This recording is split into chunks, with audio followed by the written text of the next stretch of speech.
Hi everyone, welcome back to the Puttering Penman. Today I'm going to be reviewing the Pilot Parallel Pen. This will be a little bit of a different review because the Pilot Parallel Pen is actually a calligraphy pen, not a fountain pen. But since a lot of fountain pen users are into improving their handwriting, I thought this would be a good review. I'll go over the packaging, pen design, some size comparisons, a writing sample, and then the cost and value of the pen. So the packaging is like this. It comes in this like plastic container. It comes with 2 Pilot cartridges, and then the back has some directions about how to use the parallel pen. Here's the pen. It's made of plastic, and then the clip really doesn't do anything except prevent the pen from rolling. It tapers down here. This is not a piston knob. It's just something, I guess, to help keep the pen balanced. The cap screws off, revealing this nib here that's supposed to be like a calligraphy broad edge dip pen nib. The body comes off, revealing a converter. So this pen can take any of Pilot's proprietary cartridges and converters, which is nice. Usually when you're doing calligraphy with dip pens, you have to use a thicker ink so that it sticks to the nib. And typically those inks can't be used in fountain pens because they're too thick and will clog the feed. Likewise, fountain pen inks can't be used with dip pens usually because they're too thin and will run off the nib before you even get the nib to the paper. This is nice because you could do calligraphy with fountain pen inks, and since I'm a fountain pen user and have a lot of inks sitting around, this is one good way to use some of my fountain pen inks. I should also note, so this nib is the 1.5 millimeter version.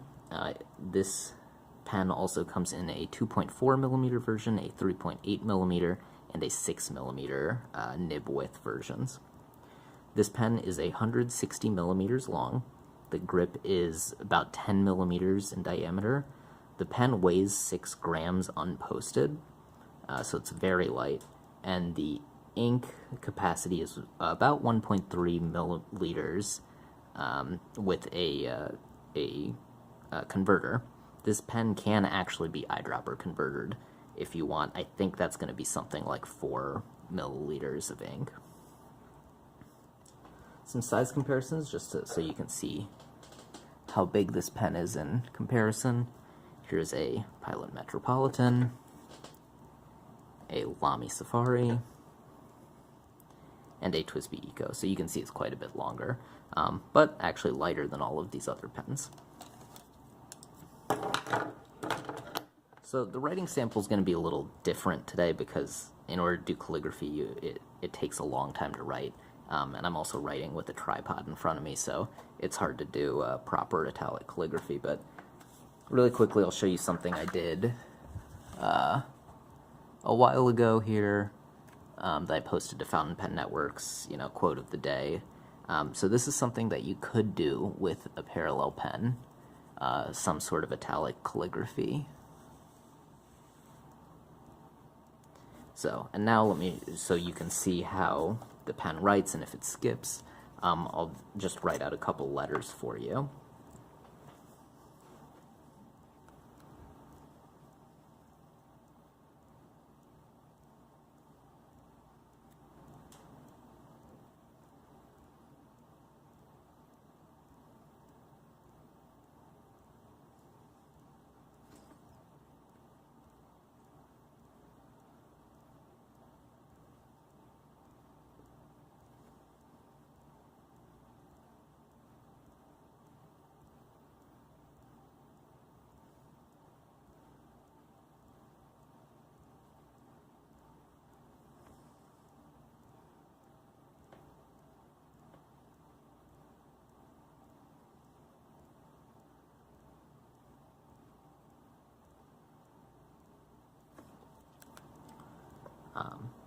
So as you can see, this pen, no issues with hard starts or skips. The ink flows out really well.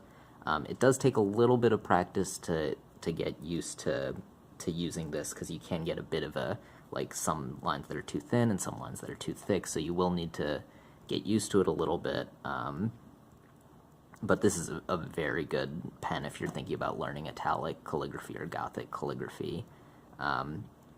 Very nice pen. This ink is Monteverde Caribbean Blue, in case anybody's interested. That's a very bright, happy blue, Caribbean blue. It reminds you of the sea.